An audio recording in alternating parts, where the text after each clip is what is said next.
So any questions from last time? All right, so if there is no questions, so today we will basically kind of review the sort of the necessary lore for black holes, you know. So for many of you, I think it will be kind of boring, but for some of you, if you have not seen any general relativity, it might be a little too fast, okay? But the good news is that if you kind of sort of believe these as facts, going ahead, I don't think you will need too much of general relativity. So the thing is that like today's class is kind of, yeah, it's not, like for most of my lectures, you don't really need to know general relativity. You don't need to know only very little quantum field theory. So it's like a very, you know, in many ways it's actually a basic set of lectures in the sense that it doesn't require that much context, but the things that I'm going to talk about are in the setting of general relativity. Okay, so if you believe or if you have some way of understanding what I'm going to talk about today, then I think you're kind of set as far as your background in black holes is considered. Okay, so that's where we will start. So for most of our purposes, we will really only consider what is called the Schwarzschild black hole. So essentially one of the first solutions of general relativity, and it's basically the space-time corresponding to this metric, this black hole is usually written in this form. Okay, I'm writing it in 4 dimensions. There exist generalizations of this in all dimensions higher than 4 and higher dimensions. And I'm working here in units where G Newton is and C are 1. Okay, any dimensionful quantity, if you have, for any dimensional quantity, you can choose units, and the unit you can set to 1. Okay, you can't do that for a dimensionless quantity. You can always do that for a dimension full quantity as long as this is the first dimension full quantity that you're setting to 1. So for length, you can choose 1 length. For time, you can choose 1 time, etc., etc. Okay, so we will almost always set C equal to 1. I don't think there is any situation where I will not set C equal to 1. G, we will sometimes make it explicit. Okay, so here we are setting G and C to 1. So this is 2gm by C square R. And so this is the famous Schwarzschild metric. And d omega 2 square is d theta square plus sine square theta d phi square. Okay, so this you can think of as kind of like a generalization of Minkowski space written in polar coordinates. Okay, to incorporate some warp factors. So these are called warp factors. If the metric is not exactly flat and there are some non-trivial functions, you call them warp factors because it controls basically the curvature of space-time. Okay. So this is our main player in this course, and this is the Schwarzschild metric. And so what we'll talk about is basically some general facts about this metric in this lecture. Okay, so basically, in fact, it's even more simpler than that. We are basically going to talk about various coordinate systems for this metric. Okay, and coordinate systems are extremely important in general relativity because it's typically we believe that, or at least the Einstein was led to the principle of equivalence and general relativity under the assumption that coordinate systems do not matter. Okay, you can do coordinate transformations, and the physics should not remain invariant. This is a question that is it's a very subtle question, and probably to go beyond classical general relativity and to get to quantum gravity, we'll probably have to understand that statement in a much better way than what we do at the moment. But anyway, we will take that at face value, and so this is our metric, and we'll write various coordinates for it. So each coordinate system, roughly speaking, can be thought of as the perspective of a different kind of observer. Okay, so some person who is living in space-time, moving along certain trajectories, what does he or she see? Okay, so that's what a coordinate very crudely does. That's at least what the lore is. Most of the time, coordinates have nothing to do with trajectories. There's no physical trajectories, or most of the time we don't really actually talk about the specific trajectories of actual people when we are really talking about coordinate transformations. Coordinate transformations is coordinate transformations in practice. Okay, so these are sort of trade-offs that we make. So another statement I'll make is that even though it is often said, so we always say that you look for so in general relativities, the theory is invariant under coordinate transformations, and we say that, oh, okay, so we are going to look for some manifold or some space-time in which we look at various charts. Charts means coordinates. Okay, so this is the way in which usually general relativity is presented. But in practice, and this is a great example of it, that's not at all what we do. What we do is we write down some space-time or a coordinate system in which you have a metric, okay, and which is motivated by our physical prejudices. Like for instance this. Here our physical prejudice is that this is the space-time outside a static star or a static object, a spherically symmetric object. Okay, that's our prejudice. So we write down a metric using that, and note that we did not start by introducing a manifold or a space-time. We basically started by writing down a metric, and then we look for a manifold on which this metric is maximally well defined. Okay, so that's what we will do later. That's called the Kruskal extension. Okay, so the philosophy. So the statements that people make about the validity of coordinates versus metric, one should be a little bit careful about, because I think that's mostly lore. And in practice, of course, principle of equivalence, we take it very seriously, but at the same time, you know, since black holes are going to bring up all kinds of questions and challenges, you know, one should keep in the back of your mind how we actually do these things, as opposed to when, you know, yeah. So one more statement I'll make is that in the case of this particular metric, if you assume, so this is kind of what I'm going to say is kind of related to the uniqueness theorems about black holes that I mentioned before. Okay, I told you that black holes are these no-hair theorems, and if you just say, you know, it requires very little to specify a black hole in general relativity.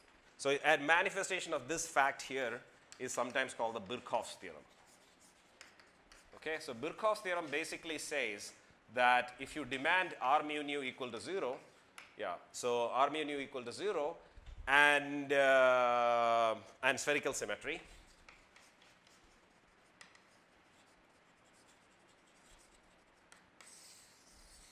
this is the unique solution. Okay? There is a subtle choice of coordinate involved in saying this. So that's not often emphasized. There is a slight choice, you know, there is some amount of choice of coordinates which I will not get into here, which goes into this statement, but it's largely a technicality, so I will not get into it. So, but the point is that if you make these two assumptions, the Birkhoff's theorem guarantees that the metric is basically of this form, under very minor caveats which I will not specify. Okay? So note that we have not assumed that the space-time is asymptotically flat here. We have just assumed that the space-time is Ricci flat. This tensor is called Ricci tensor. So is there anybody here who does not recognize this, r mu nu? So if you don't recognize it, it's not very important actually. Okay, so because I'm not going to talk about, most of what we'll talk about is you know, quantum field theory or quantum mechanics in the setting of a black hole, and solving Einstein's equations to get black holes is not something that I'll really talk about too much in this course. So if you are willing to believe that this guy is a solution of this r mu nu equal to 0, which is Einstein's equations in vacuum, then we should be okay. Okay? So this r mu nu equal to 0 is Einstein's equation, but note that it is a vacuum solution. So the first observation is that black holes can be solutions of vacuum Einstein equations. Sorry? Sure, yes, that is correct. Yes, yeah. So this is, but when you start solving the Einstein equation, you start from, from the statement that you have asymptotic flatness or something of the kind. Okay, but I'm emphasizing the fact that there isn't any such thing, and you're absolutely correct that this solution has a singularity at r equal to 0. So it's not technically on the topology of the space is not Minkowski space, but it's Minkowski space minus a line. Okay. And the line is basically, you know, sitting at r equal to 0, and it's a line because there is a t coordinate along which it is going. Okay, so so this is basically my so the thing I want to emphasize is that this is vacuum Einstein equations, and this thing has a solution which seems to have a black hole in it, right? So yeah, so this is my starting sort of overture towards black holes. Any questions on this? Anything that is not clear? It's okay if you have not seen some parts of it. I can just spend a bit of time. Today and tomorrow are kind of like, you know, we are kind of going to review some things, but I think basically if you should have some understanding of the causal structure of black holes in the next couple of lectures. All right, so any other questions? Okay, so I mean, yeah, so I don't know whether I was slightly hostile to his question, but it seemed like unnecessarily technical to me. But but you know, in general, if you have a real question, I'll be happy to take it. So we imagine this black holes No, yeah, that's a good question also. So this is, here I am treating this as a solution of the vacuum Einstein equations, okay? So which means that, and thanks for asking that question, that's like I should have emphasized it, which is that this is basically a solution. I'm not saying anything about whether it formed from collapse or, so I'm not giving you a mechanism for the solution, for the existence of the solution. I am just saying that this is, in classical general relativity, this is an eternal solution, okay? So this is a solution, so that is, so that it's, you're kind of imagining that the black hole has been living from, so you can see that there is no time dependence in any components of the metric here. So which means that the black hole has been living forever in this geometry. Of course, once you add quantum mechanics and we know Hawking and all that, this black hole will evaporate, and then we have issues and so on and so forth, various kinds of things we have to worry about. But at the moment, I'm treating this as mathematical solution of Einstein's equations. I'm not concerned with how the black hole formed. This is what is called an eternal black hole, and this is not, at late times, this astrophysical black holes can be modeled using this. Okay, so for astrophysical black holes or spherically symmetric objects. Okay, so there are two, you can see from the metric that there are two distinguished points, the distinguished radii in this distinguished radii in this system, and the first one is what, let me call it, I'm reinstating the G and the C, but so for most of the time I'll just call it 2m, okay? So, and that's called the horizon or the Schwarzschild radius in the case of this black hole. Schwarzschild radius,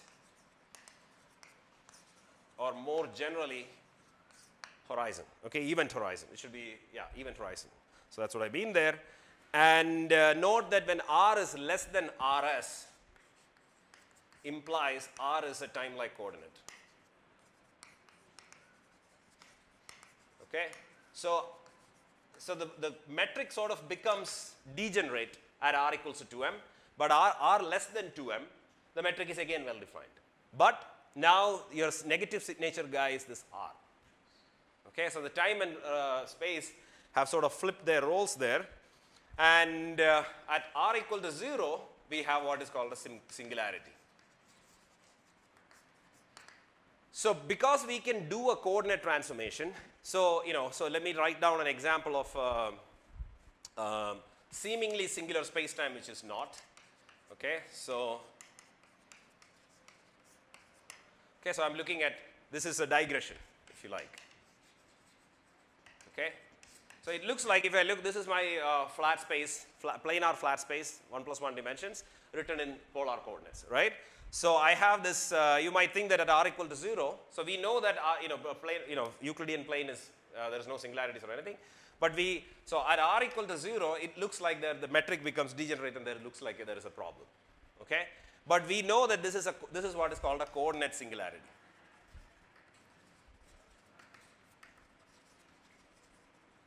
Okay, so a coordinate singularity is basically something where you could take two coordinate systems r, phi.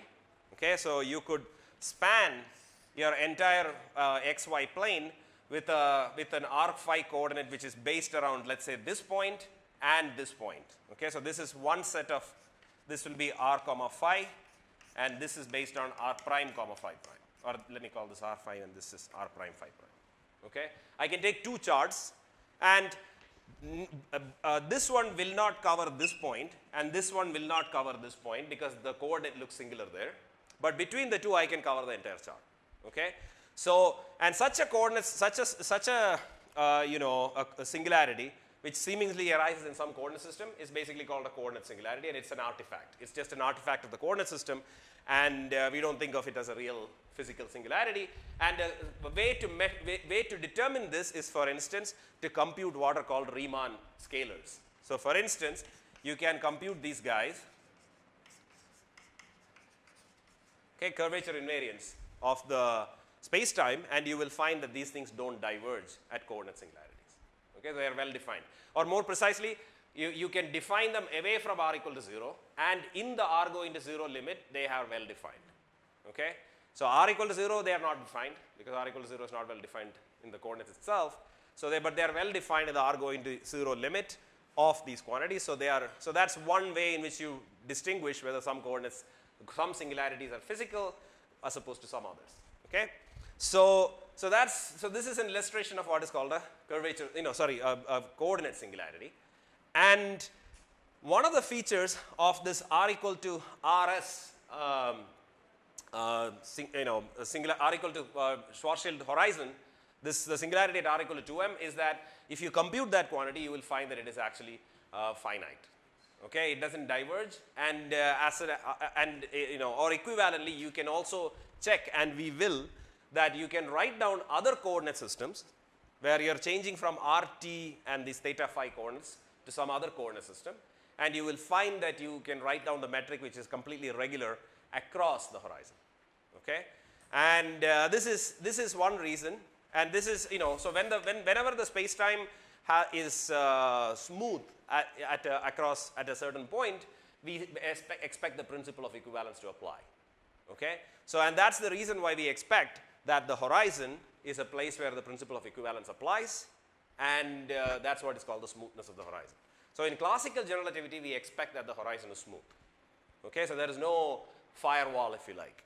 So you basically just fall through the horizon in classical general relativity, and that's what it means to say that the horizon is smooth. So I will do that in some more detail soon enough, but the general idea should be clear, which is that I can always, I can compute curvature invariance, and they're regular at r equal to 2m, and I can also do a coordinate transformation explicitly and go to a coordinate system where the metric is regular across the horizon. So both these indicate that the horizon should be smooth, and principle of equivalence is sort of the cornerstone of general relativity. So we expect that the horizon maybe is smooth. Okay, so this is the classical argument, if you like, for believing that the horizon is not an exotic place as far as at least some questions are considered. Okay, it's in many ways kind of like a smooth generic point in space-time. Okay, but the point is that so the exact opposite statement is true about r equal to 0, which is a singularity. If you compute these Riemann quantities, you will find that they diverge as powers of 1 over r when r goes to 0. Okay, so basically the Riemann invariants of this metric are basically some powers of 1 over r. So which is why it is not diverging at r equals to 2 gm, but at the same time it diverges at r equal to 0. Okay, so the singularity is a place where r mu nu rho sigma, for instance, this guy goes to infinity. Okay, so this is what is called a curvature singularity, and the Schwarzschild black hole has a curvature singularity at its its origin, which is r equal to 0. Okay, so this is a sufficiently important fact, so I am going to digress for a second in order to actually show it. Okay, and this is probably the place where I will need the most amount of general relativity in this entire course in the next, not even general relativity, but I will need to use geodesic equations. Okay, so what I'll show you is that I want to compute the trajectory of infall. So I want to show you two things. One is that I want to consider somebody who's starting from infinity and falling into the black hole. Okay, what does classical general relativity have to say about it? So this is one of the key questions that we want clarity on. Okay, so as a first starting point, I will just observe that this fact that what happens redshift at the horizon, which by itself is also a very important fact. Okay, so what one means by, I'll talk about redshift at the horizon, and then I'll talk about infall through the horizon. Okay, so redshift is basically just the statement that, okay, so let's say you're looking at the proper time of a person who is sitting at some location of this type. Okay, so I'm looking at R1 T1, which is near the horizon, and I'm sending a signal from here to somebody far away, and the question is the frequency. So this is given by equating these two things, I can figure out what the relative frequencies are, because the frequency is, by the principle of equivalence, we expect that the frequency is going to be controlled by the proper time. Okay, if an atom or whatever is sitting at some particular point in the geometry and it's emitting waves, and then the fluctuations are the time between two consecutive peaks, if you like, of the wave is controlled by this quantity. And if you have a measurement at the other end for the same, let's say that is a clock, for that same quantity here, these two quantities have to be set to equal to each other. Okay? So, and let's imagine that the second person is sitting far away, that is R2 is at infinity, which means that that's what is called an asymptotic observer. And an asymptotic observer will be a crucial ingredient in all our discussions. Because asymptotic observer is somebody who is far from the black hole, and basically his physics is that of Minkowski space. All right? So, R2 going to infinity basically means that my dt2 is nothing but, or maybe I should write it like this, R1 is my dt1. Okay? So, from this you can translate that into a statement about frequencies, right? And that means that according to the a frequency that is so this object on when R1 is going closer and closer to the horizon, this object is blowing up, right? R1 is 2m means this 1 by this quantity goes to infinity as R1 tends to 2m. Fine? So that means that the frequency as seen by, so if you have somebody who's sitting at the horizon and emitting a signal, as measured by a guy sitting at infinity, it will seem extremely redshifted. Okay? So I have written it in sort of the opposite way. This is the dt2 is the clock of asymptotic observer. But so if you cross multiply, dt1 times this, and dt1 is of course inverse of frequency, you will immediately see that, if this is just algebra, but if it is not completely clear, you can just play around with it and see that what I'm saying is true, which is that if an object is sitting at the horizon and emitting a signal will get redshifted as measured by somebody sitting at infinity. Okay? And this is a crucial fact about the horizon. And this is, and I think it is a very so for instance, this fact is extremely important for instance in the context of ADS-CFT and so on. Okay? So the fact that so the near horizon limit of a black hole is a low energy limit, because we know that when frequencies die down, frequencies become more and more redshifted, the energies are becoming lower and lower, right? So that means that the near horizon limit of a black hole is in some sense a low energy limit. Okay, so this will play again a crucial role in our discussions. It's a very simple fact. Okay, it's an extremely simple and basic fact about black holes, just looking at the metric and the proper times, but it will be important in various places. Okay, yeah. Yeah. Seem redshifted to a person who is standing far away, yes. Sorry? Exactly. So yeah, that's a good question. So the point is that what we are calling low energy. So typically we think of the asymptotic regions of space-times are where we measure energies. Okay. So it might be a locally high energy process, but what we call like a low energy thing from that it's not a low energy. It's not a high energy process from the perspective of somebody who's standing at infinity. So because these are things we will elaborate in various phases throughout the course, but yeah, so that the rough idea is that energies are to be measured at infinity in any space-time, okay, infinity or some asymptotic region. So yeah, we'll talk about that more. So but the point here that I'm making is that the local energies as measured by some frequency of some some fixed spectral line or something like that, that gets redshifted because of the black hole's warp factor near the horizon.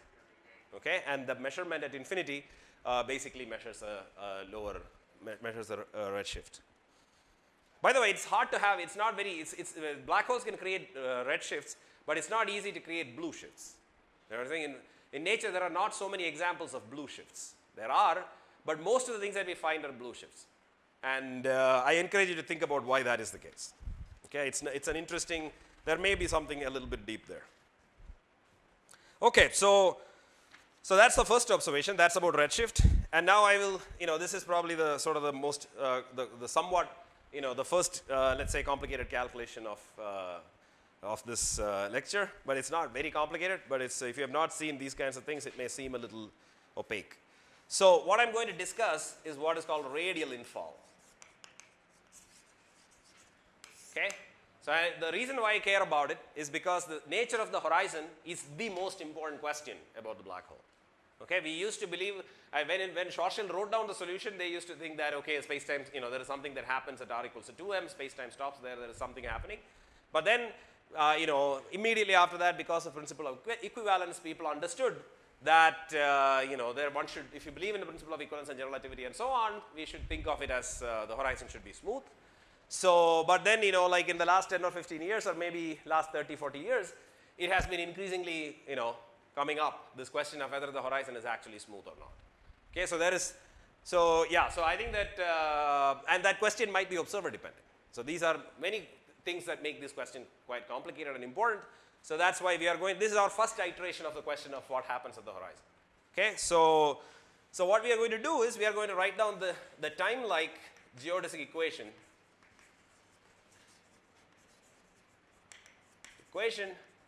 for an infaller. That's what we are going to write. Okay. So the time-like geodesic equation for a radial infaller, for a radial infaller. So radial means we are going to consider coordinates of this form.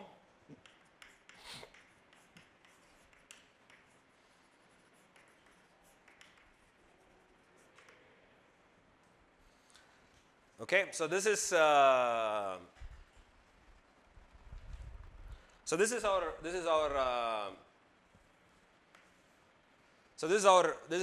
is the setup. Okay, we want to understand what happens to a guy who falls straight into the black hole. So the first statement is that, if you can just write it down straight from the metric that I wrote down, which is that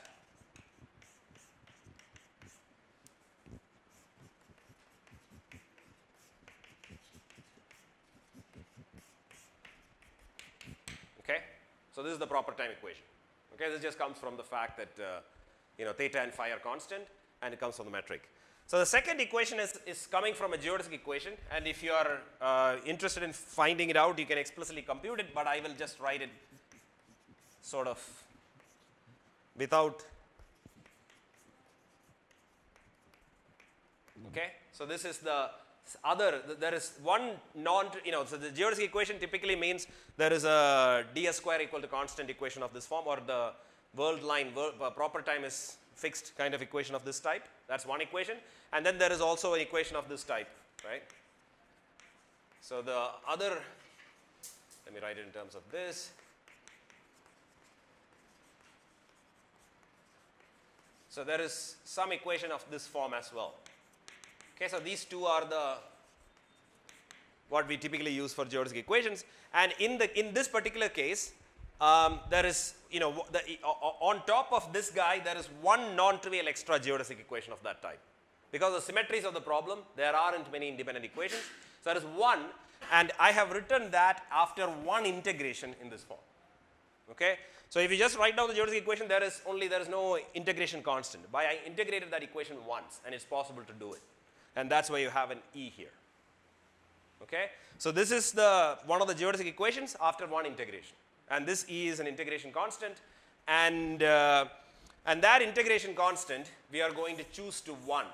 We don't necessarily have to, but we will. And the reason is, what we are really saying, so we will set this E equal to 1. Okay, so the reason why we are doing it is because if you look at r going to infinity, which is basically the asymptotic region, I want this proper time to be the same as the coordinate time, which is Minkowski time. So which means that, I'm launching this infaller with 0 velocity at infinity. Okay, the guy is stationary when I release him from infinity. Okay, so that's what choosing E equal to 1 means. So for once I choose, so E equal to 1 implies dt by d tau equals 1 at r going to infinity. So release the particle or infaller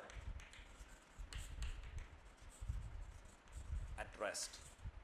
It's not a, this is, it may seem like a boundary condition, but it is actually not quite a boundary condition. It's basically a choice of this affine parameter. Okay? So we'll impose boundary conditions soon enough. Okay? So yeah, so you can think about why it is not quite a boundary condition, or not, but it's yeah. So this is right. So now what we want is we want to answer two questions. For the first question is, how does what is the how does the radial infall look like in proper time tau, and how does it look in coordinate time t? Okay, so we want to compare these two things. So let's do it in proper time first.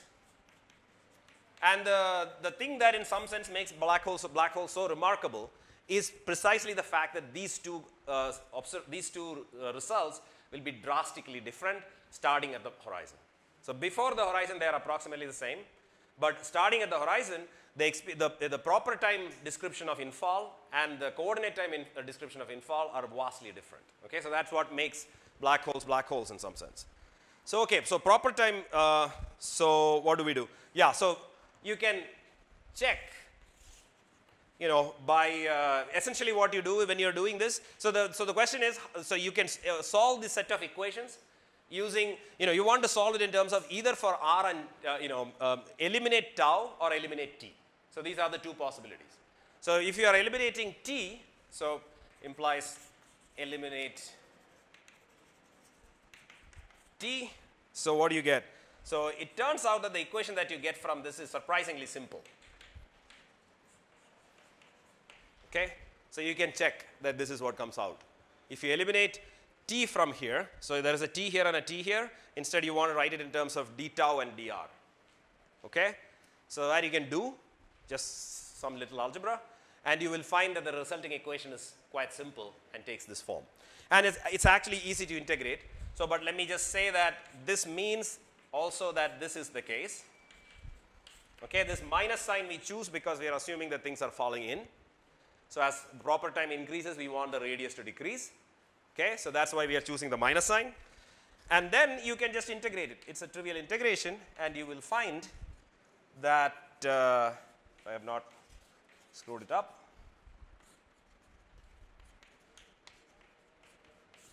Okay, so this is your equation. And this tau naught and r naught are your real initial conditions. Okay? So what this basically means is that in order to integrate this, I need to impose some initial conditions.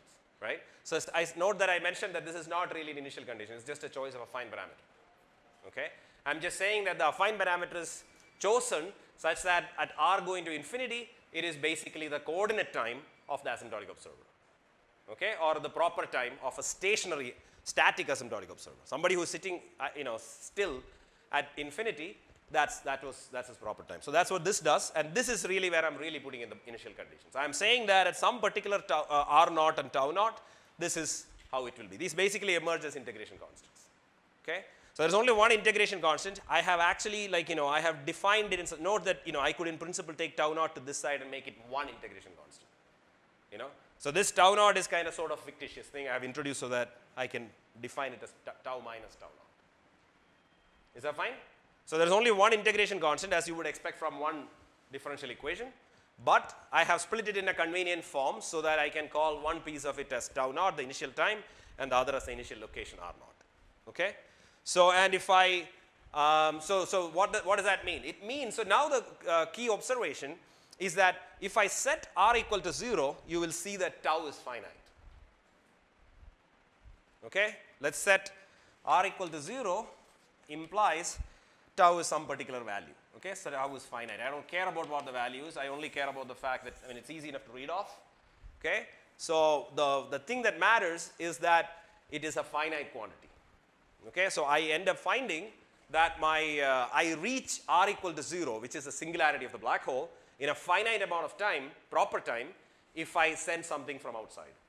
Okay? So so the proper time is basically the time measured by the person who is actually doing the infall. Okay? So that's what his experience. So from his point of view, he is going to hit the singularity in finite time. Okay? So that's what we have shown. So this is, it's not a particularly tricky calculation, but I think it is such a basic part of the statements about black holes, I think it is good to see it once. And the next ingredient, so the next question is what happens in the coordinate frame, coordinate time, which means eliminate tau. Okay? Sorry? Square root r by 2m. So where is it?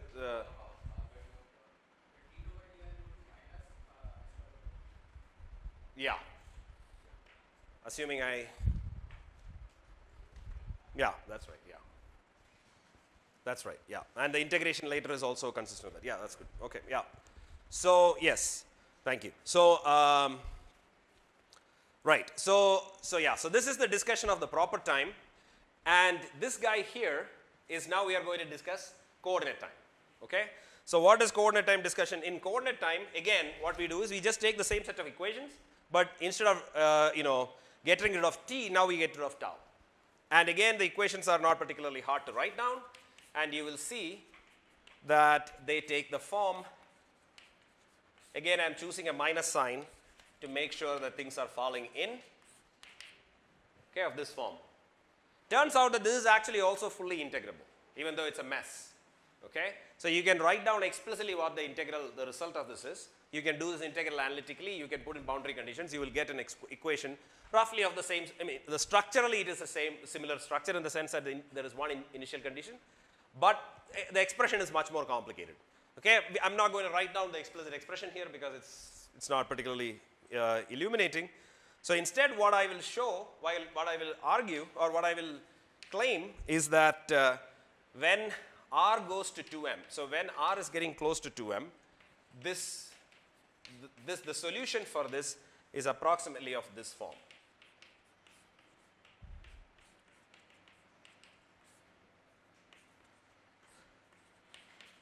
Okay? So this is the approximate solution. So approximate solution of this guy when r is approximately 2m. Okay? So and that's what, so that's the conclusion here. So and if you notice, you see that this r never goes below 2m here, according to this formula. Never goes below 2m. So and that's the, so that means that for a person, so what is the proper, this time, coordinate time t is essentially the time as measured by somebody sitting at infinity, right? At Schwarzschild coordinate time is basically the time as measured by somebody sitting at infinity, and that means that for a person who is sitting far away and looking at somebody falling into the black hole, he never sees them crossing the horizon. Okay? And it's consistent with what we saw earlier, like right before this in the redshift discussion, which is that redshift basically, like, the energy of excitations near the horizon seem increasingly redshifted to a person sitting at infinity. So in other words, it looks, so this is essentially a way of saying that, the infall becomes slower and slower and slower as it gets closer and closer to the horizon. And as a consequence of the slowness, we see a reddening, because anything that becomes slower becomes more red, right? Because that's what redshift is. So, and those two things are consistent, and that's what this is. Okay, so this is sort of the first illustration of this coordinate dependence of the black hole geometry and how we experience things and so on. Any questions? So in that case, yeah. D2 was the proper time. Which one? The D2 was the proper time. Where? In that DT1 and DT2. See, asymptotically, there is no real distinction for a static observer, right? dt is the same thing as d tau for a person who is static at infinity. If you are sitting at infinity, without moving, it is basically, you basically have d tau square is dt square, right? Because basically it is just Minkowski time at infinity. And in Minkowski time, if you are not moving, the coordinate time is your proper time. So that's what that is. Okay, so now what we want to do is we want to look at a second, another way to see. So we already argued sort of that, we already argued that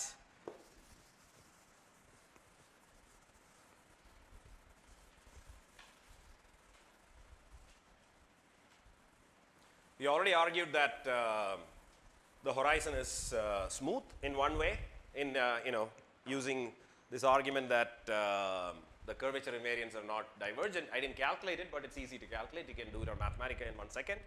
So, but now what I'm going to do is I'm going to exploit that fact, and I'm going to write down a coordinate system, which is kind of very important for a lot of our discussions, which is smooth along the horizon, and it's called Kruskal coordinates. Okay. So Kruskal coordinates are basically, as I said, like we are right. So the way in which we do general relativity is we write down the metric and then look for spacetimes, the maximal extension of that spacetime. Okay, not the other way, even though it is usually how it is introduced as a subject, but this is how we do it. So what we are going to do is we are going to write down a coordinate system which spans the most amount of, the maximal extension that the coordinate system the Schwarzschild coordinate system allows. Okay, we want to write down a coordinate system which cannot be further extended. So the r equals to, the original Schwarzschild coordinate system allows an extension beyond r equals to 2m or inside r equals to 2m, because it breaks down at r equals to 2m. But the claim is that because coordinates curvatures are not diverging, we expect that it should have an extension, and that's what we are going to write down now. So the first thing we do is we introduce. So if you can write down a coordinate system of this type.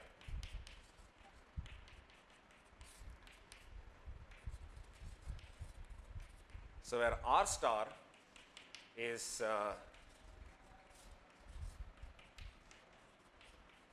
okay, so dr star, yeah. So this is what dr star is. Okay, I think. Actually, when you say t equal to 1, capital E equal to 1, you are just misspelling tau by ether, right? Sorry, say it again. When you say t equals to 1, you are misspelling capital E equals to 1. That's right. I am. Misspelling tau theta, right? Tau, yeah, that's what I'm doing at infinity. Just misspell it by some arbitrary large or small number. Yeah. Is the conclusion still saying that the following observer will read similarly in finite time? So I think there is a question of you could get rid of things by redefining your own time coordinate, right? So that you would not consider to be physically new.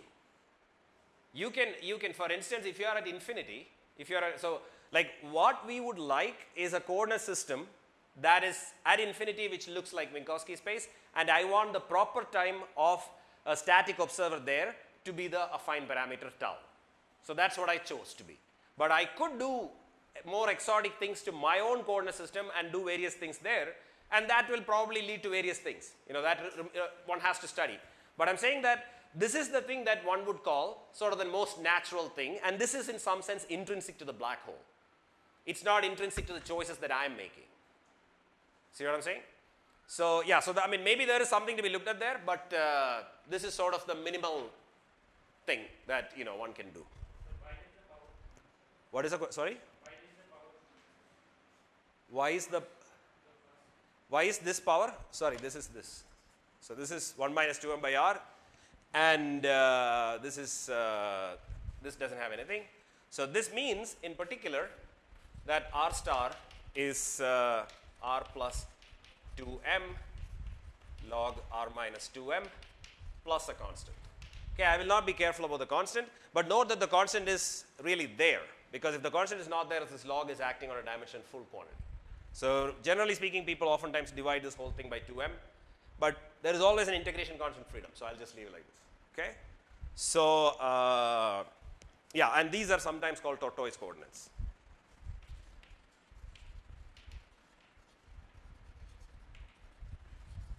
And so this might seem like an ad hoc coordinate transformation, but the reason why this particular coordinate transformation is interesting is because one can show that this is basically the trajectory of null particles.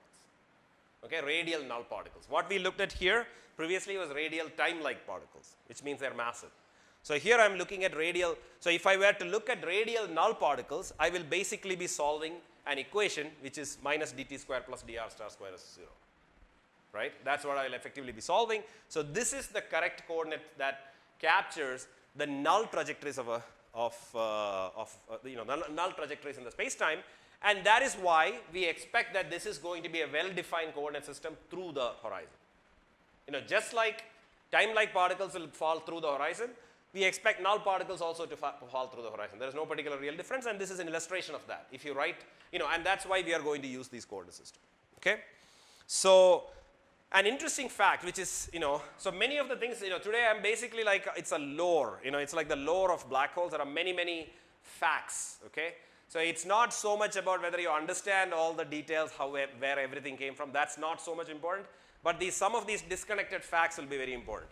So, for instance, one of them is that r star goes to minus infinity at the horizon, and r star goes to plus infinity at the boundary. Boundary means far away from the, the asymptotic region. Okay? So, this basically means that this tortoise coordinate is slicing this small amount of r right next to the horizon in such a way that your r star is, the entire coordinate chart of r star covers only the region outside the horizon. Okay? So, that's what r star does. Okay? So, this r star is going to minus infinity at the horizon. So, that's the reason. The origin of this name, I suspect, is from Achilles and tortoise, which is basically that, you are progressively slicing your coordinate, as, the tortoise is, there is the argument about tortoise and, Achilles. I'm not going to elaborate to you if you have not heard it, but it just means that there is a coordinate system which is progressively finely slicing this in a finite amount of, physical distance. The r coordinate is a better reflector of proper distance than this r star coordinate. Okay? Even though even r is not a particularly good one, it is better reflector of physical distance than r star. R star is, you have to go infinite amount in r star to get to the horizon. Okay? So, an infaller is definitely not experiencing this. But the interesting and useful thing about that is that it is outside the horizon. Okay? So, it's a full chart it's a full, real line worth of material for the stuff outside the horizon. Okay? So, that's what this r star coordinate does. And so now, with this definition, we can do,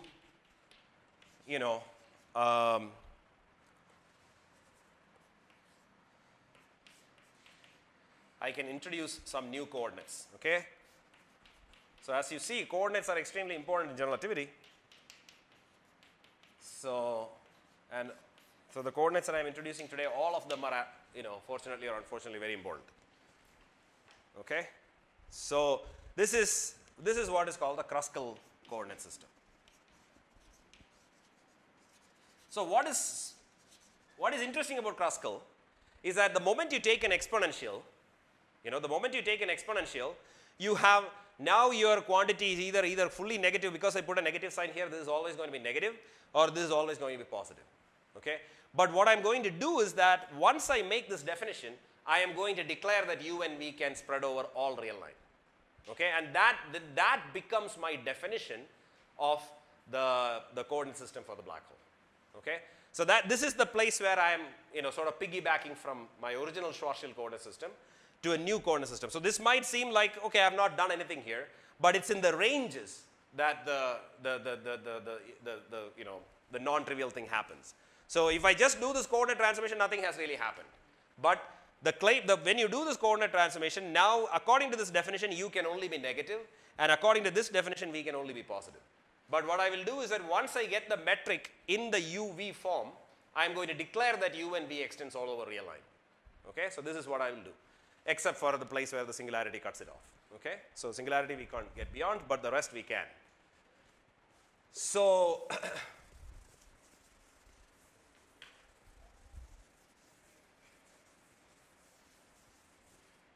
okay, the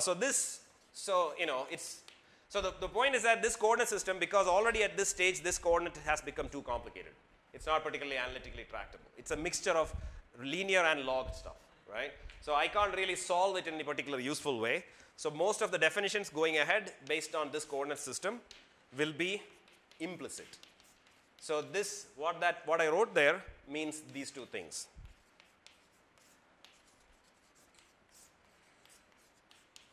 Okay? So, this is, I'm just rewriting what I wrote there. Okay?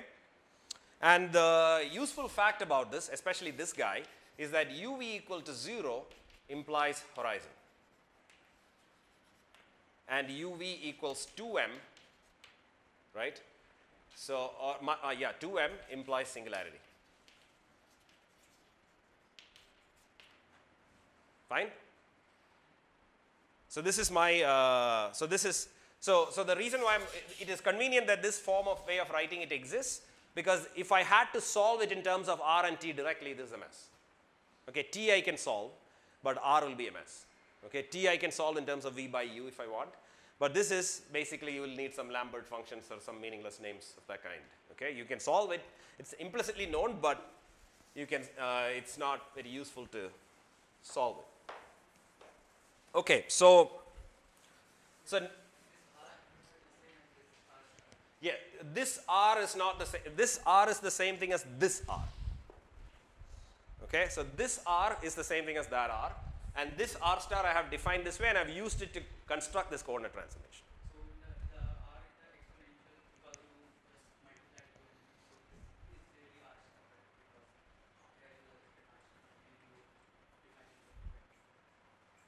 So I think what I have here, if I have done everything right, is, so if I do the UV, it basically gives me an e to the R star by 2m, right? So, but e to the R star by 2m contains, if I write it exponentially in terms of this, I will get that. This is the claim. So there is a piece coming from this also, right? I mean, I think the final result is probably, yeah, I think all of these things are probably correct. Maybe, yeah, I think this is correct, I think. You can check. Where? V by U is e to the t by 2m, right? It's, yeah, there's a minus sign here, overall minus sign, that's right, yeah. So any other comments, questions? Okay, so, right, so using this, now I can write my metric in this form.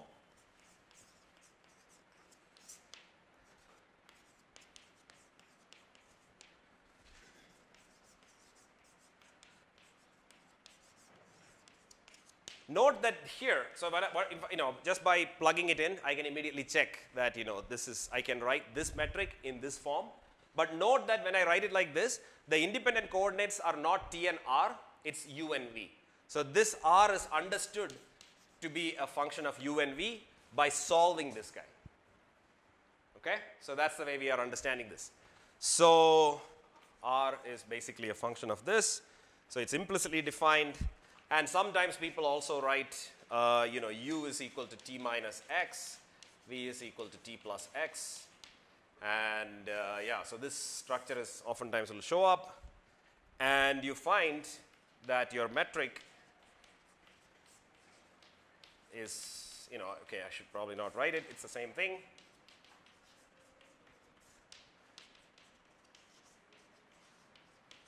Okay, so this is my metric. Okay, so this is what is called the Kruskal coordinate system. Okay. So the constant piece in there will come into U into V also, but it will get the R minus 2m in dimensionless, right? I think I'll have to, I think it will basically make this R minus 2m, the whole thing will get divided by a constant. So, or you can think of it as an overall factor here. So, and that factor here basically will readjust where the singularity is. So in principle, it's not very important because in principle I could have chosen my units, chosen various things so that I could have adjusted this. Okay. So the most convenient sort of canonical one is the one I'm writing. So yeah. Now the metric is regular at other elements, so we can extend beyond. Exactly. Yeah. So this metric, you can see that it is manifestly regular at R equals to 2m. There is nothing that happens here. Okay. So right.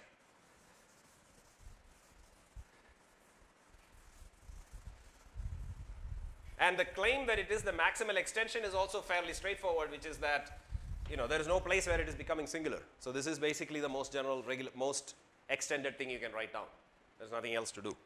So let me just write down, draw a plot or a picture of Kruskal so that we have some idea what we are talking about. So this is my capital T.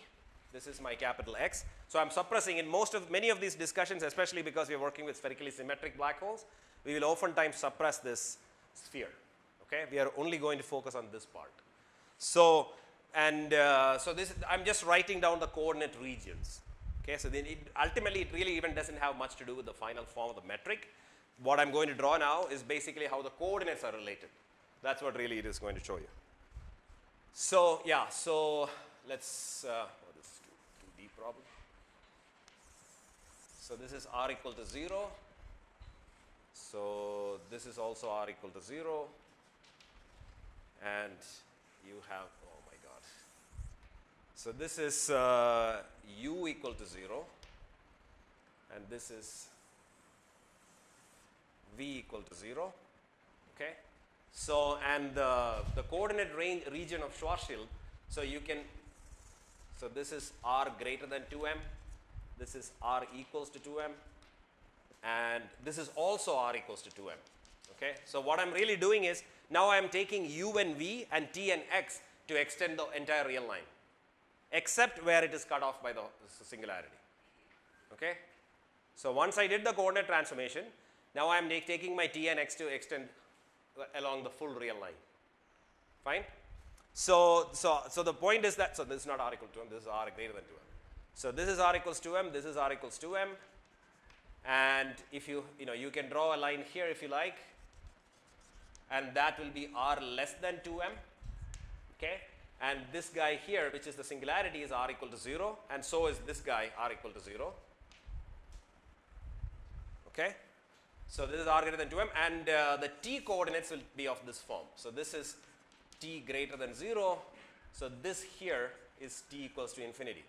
So u equal to 0 and t equal to infinity coincide. Okay, so this is also t equals to infinity. This is also u equal to 0. So this is v equal to 0, and this is t equals to minus infinity. Okay, so this is some t less than 0. So the t is slicing this region. I'll argue that this is sort of clear, but I will explain that in another second. It is that this region, this is called the right wedge. Okay, so this region, sometimes called 1, is the exterior Schwarzschild solution. Exterior Schwarzschild solution is the one that we started with. This shaded region here is 1. Okay, and the r coordinate that we started with is in this region. It basically takes this hyperboloid-like shape. Okay, and this is r greater than 2m, r is decreasing, and finally it hits r equal to 2m, it basically becomes the horizon. Then it decreases again and becomes the singularity. So the point is that because of this, because of the fact that there is a non-analyticity that happens at r equals to 2m, beyond r equals to 2m, you get 2 branches for the t and x. That's what that equation is showing you. Okay, and that's why I have an upper part and a lower part. Okay, so this will take some, if you have not seen it before, this will take some, I strongly recommend that you play around with it yourself so that it is, it's your own thing. So, so that's what basically happens here. So again, so t is, these are all constant t lines basically. And here are also some, once it crosses the coordinate system, this, this is the t inside the black hole. And you can again show that this is t greater than 0. And this is t less than 0, and this is again t equals minus infinity. Okay, so so note that t equal to minus infinity, t equal to plus infinity happens this way, on the left. Let me call this 4, maybe region 4. This is 2, and this is 3. Okay, so this is the picture of the various coordinates. And if something is not clear, it's not super realistic for me to kind of go through it in enormous detail. But if you have any questions, you can come talk to me. But by all means, if you're, I think it's a good idea to work it out so that you see what coordinate is happening where and you understand a few things. Okay, so and also, so this is the, okay, so one important point about this is that this plus one side, this entire shaded region, which is the exterior Schwarzschild region, is defined by u greater than 0 and v greater than 0. Okay, and that's where we started.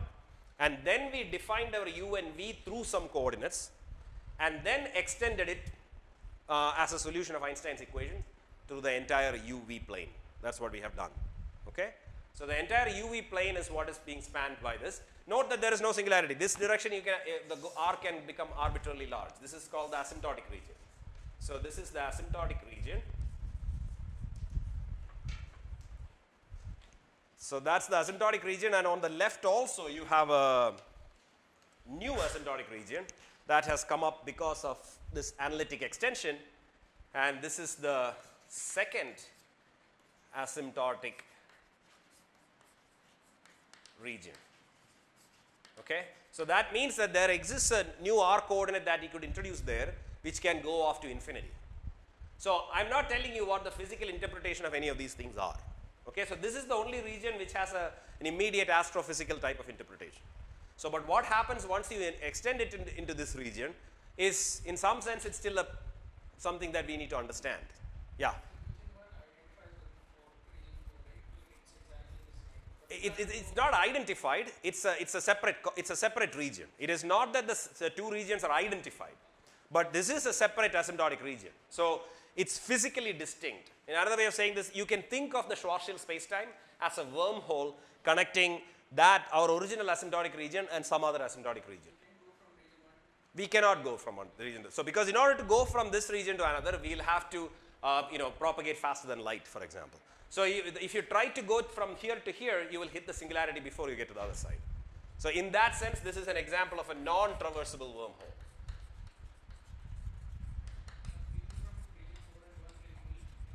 That's exactly right. That's exactly right. So if you jump from in here and somebody jumps in from here, they can meet inside the black hole. But it is not the same thing as saying that you can go to the other side from this side. Okay? So this is a non-traversable wormhole. The Schwarzschild, the Kruskal manifold, if you like, is a non-traversable wormhole. But it is a wormhole. Okay? So the full physical interpretation of this and how to think about it in the full context of quantum gravity is in some sense still up for grabs, but we understand it better and better. So the point in some sense is, so one of the things is that, so all of these regions, I want to emphasize, the curvature is very small. If you make the mass of the black hole large, this entire region is very weakly curved. So you can make it arbitrarily weakly curved everywhere except near the singularity. So the singularity is the only place where you have any real, you definitely need corrections to general relativity only near the singularity. The rest of the places, general relativity doesn't ask you to correct it, but maybe, for whatever reason, if you are brave or, heretic, you might want to modify general relativity in some way, but at least as it stands, that's the reason why we take it somewhat seriously, because otherwise these are all, some past asymptotic region, some other past interior of the black hole, some other asymptotic region, all of these sounds completely crazy. You know what I'm saying? But the reason why we take it not somewhat seriously, people take it quite seriously. And the reason why they take it seriously is because there is no indication of a breakdown of general relativity anywhere. All of these regions are perfectly well defined as far as curvatures are concerned. So they're all weakly curved, and by making the black hole arbitrarily massive, you can make all of these regions look arbitrarily close to flat space. So if you want to break general relativity somewhere in here, you're saying that general relativity is not trustable close to flat space, which is a crazy thing to say. So, I mean, crazy or maybe correct, but crazy. You know what I'm saying? So that's the situation. Okay, so what is the time? Yeah, so I think I'll stop with, I'll just say a few words about Penrose diagrams, and then I think, so it's kind of like, I'm switching gears a little bit. So, and I'm going to talk about Penrose diagrams because they are, so we are interested in the causal structure of these pictures, these geometries. Okay, so in causal structure is one of the most important things, especially because we are dealing with horizons. Because horizons are boundaries of causal connectability, right? I mean, so something inside the horizon cannot access you causally. So which means that like causality is a very important idea for us. And if you are interested in causal structure, Penrose diagrams are very useful. So basically a Penrose diagram keeps track of, a Penrose diagram basically keeps track of only part of the information of the metric. It doesn't keep track of the full information of the metric. By full information, what I mean is it's only the overall scale factor. There is, there is some scaling freedom that you have that we will introduce in a second. And so we are going to forget about that scaling freedom because it is not going to affect the causal structure of the spacetime. Okay, so that's what we are going to do. So essentially the observation is that G mu nu and omega square x times g mu nu, they both have the same causal structure.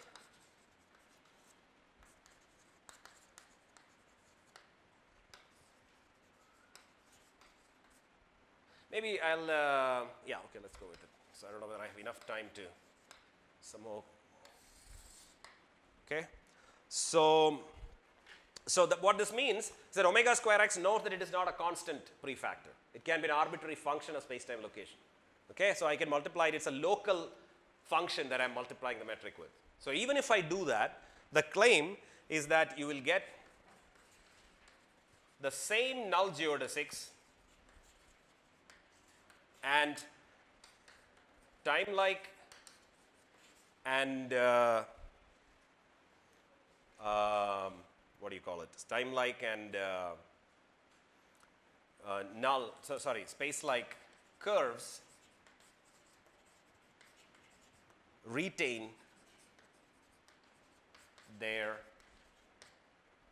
time-likeness and space-likeness, their character. Okay, so this is the claim. So this is sort of, if you have worked with these things, this is not a particularly surprising statement, but I'm not going to prove it. It's fairly easy to see or convince yourself that this is the case because you know, if null curves are not affected by overall rescaling of ds square, right? Null curves are basically defined by this. So if you multiply by an overall factor, it's not going to get affected. So that means that at least it's plausible what I'm saying. Okay. So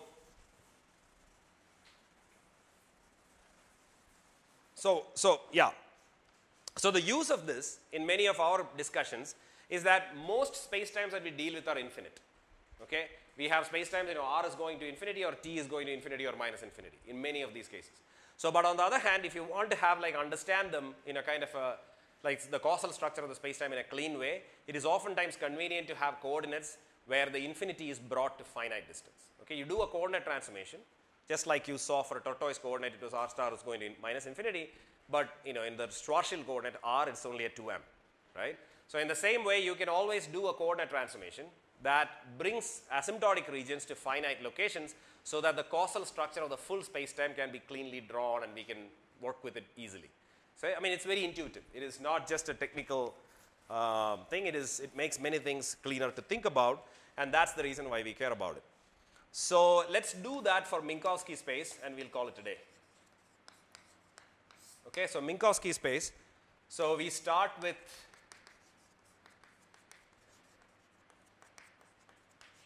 Minkowski space. So there is a difference between Minkowski space in general relativity and Minkowski space in quantum field theory. Okay, so Minkowski space in quantum field theory means always Cartesian coordinates. The reason is we care about Poincare transformations. Okay, Poincare transformations that what preserve the Cartesian coordinates. So t, x, y, z. But that's not in general relativity. On the other hand, you know, most of the time Minkowski coordinate systems don't have such a special status. So in general, we are interested in general coordinate transformations. Okay, so and there Cartesian coordinates have no particular role. So for instance, if you look at your Sretnicki or any of your quantum field theory books, you will never see Minkowski coordinates written down in polar coordinates. You'll never see that because it's not useful or interesting. Because what you're interested in is Cartesian coordinates. But here, what we are interested in this particular way of writing is because we are interested in understanding which coordinates go off to infinity. That's what we are interested in understanding. So we want to write down this coordinate system in such a way that most of the compact information is contained somewhere. So if you write it in terms of t, x, y, z, everything is going off to infinity.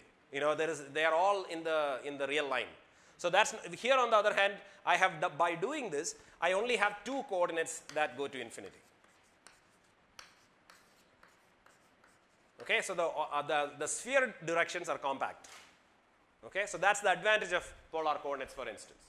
Okay, so now what Penrose did in order to introduce his, you know, the compactification of Minkowski space, what he did was that he went to null coordinates, and so let me write it this way. Okay, so I will define a new coordinate system t and r, or equivalently v and u, which is defined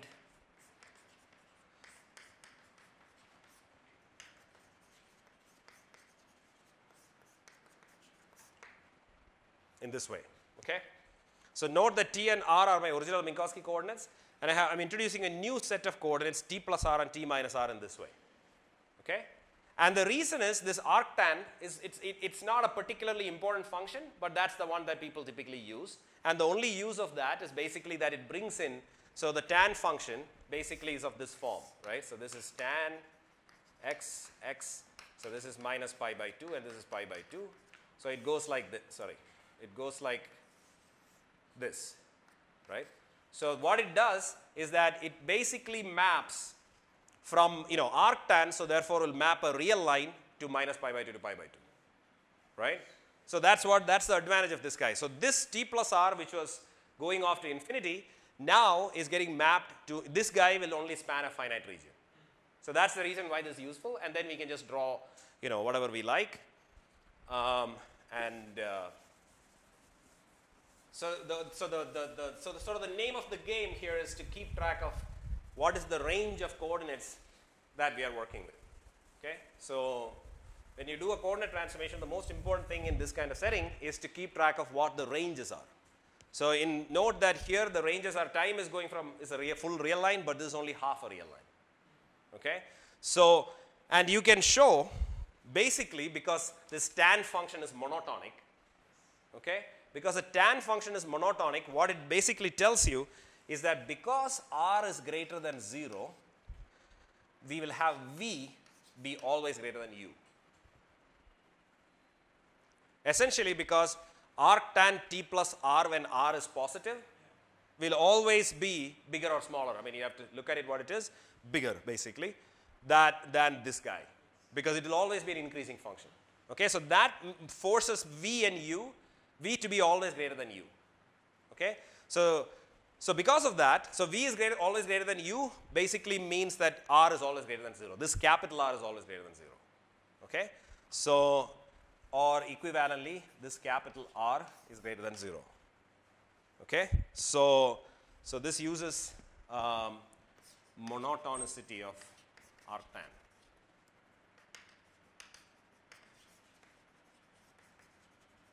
All right. So, and if you do this, so now if once you have a coordinate transformation like this, your metric is simple.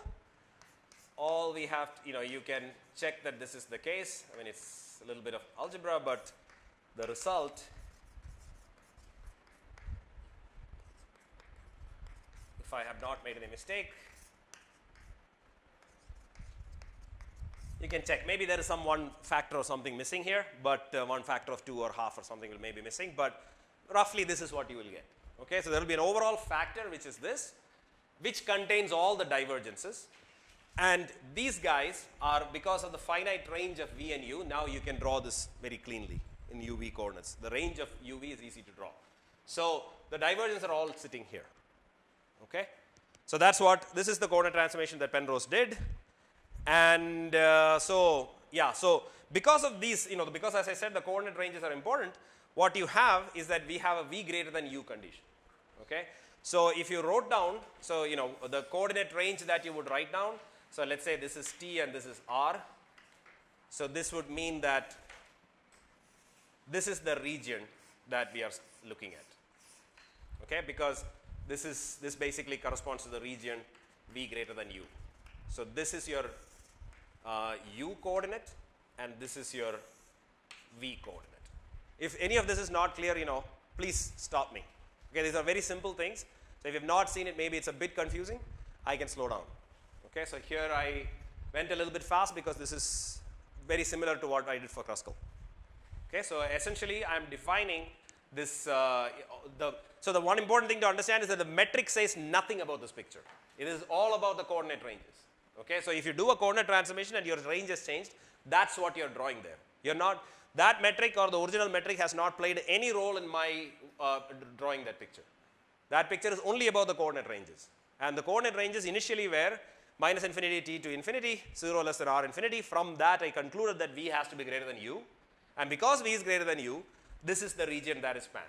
And we, because so also you can show that both of these guys have to be less than pi by 2 because of the range of tan. Okay, so this is basically pi by 2 here, and pi by 2 here, and this is minus pi by 2. All right? So this is my picture.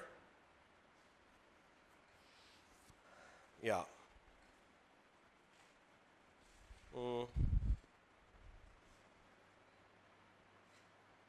Let me write it this way. This may be wrong.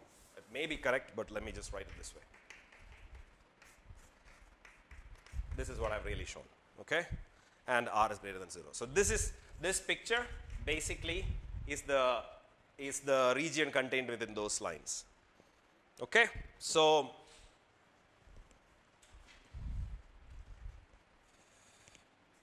all right, so I'll draw that picture one more time, and I think that's where we will close for the day.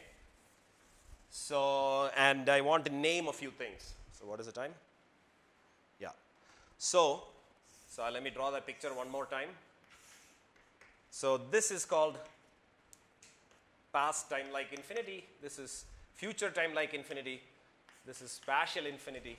So these are just names, okay, but it is important to somehow be familiar with those names. Past time like infinity, future time like infinity. This is scri plus and scri minus.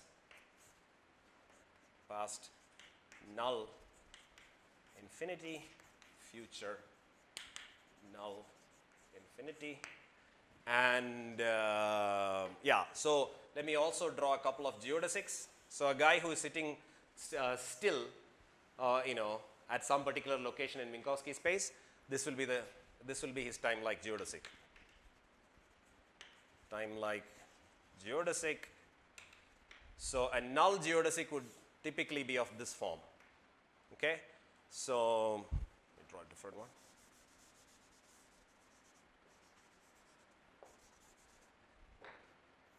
So, okay, so this is a null geodesic of somebody who, null geodesics will start from past null infinity.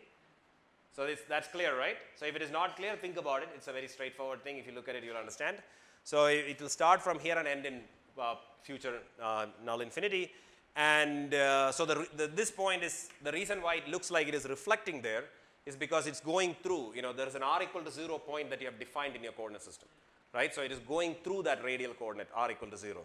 So when it passes through that, on the other side, it basically looks like, because we have this, even if on the other side of r equal to, if your Cartesian coordinate x less than 0 means something, right? So the left half plane in polar coordinates is still r greater than 0. So that's the reason why it's coming around like this. Okay, so it's not a Cartesian coordinate system. This is a polar coordinate system. So radial ingoing guys come around from the same side. Okay, so I think, yeah, so one more comment, which is that on any point, so I have drawn only the t and r guys in drawing this. Okay, so only the radial parts, the time and the radial part is what I have written here. But of course there is a sphere that is sitting here at each point. So at each point here, you should think of there being an S2, a sphere sitting there, and the sphere radius is controlled, is not constant. It's changing, okay? It's changing because r is becoming, here for instance, the sphere has 0 radius at this point. This is the origin of the coordinate system. But as you go farther and farther, the sphere is becoming larger and larger, and at infinity, it has blown up to infinite size. So the boundaries of the Penrose diagram are places where something dramatic happens to the sphere. So this is the place where the sphere collapses, and these are the places where the sphere diverges, the radius of the sphere. Okay, so that's the picture. But for drawing, most of the time we will only be interested in radial curves. So almost the sphere will almost never play a role. Okay, I'll tell you when it plays some kind of a role. So that's a good place to stop. Any questions? Was it too fast? So I want to get to the interesting stuff a little quickly. You know what I'm saying? So. So maybe if you have not seen it, maybe it was a little too fast, but if you have seen it, you're probably slightly bored, but probably not too bored. Okay, so I think that we can stop. Yeah. Yeah.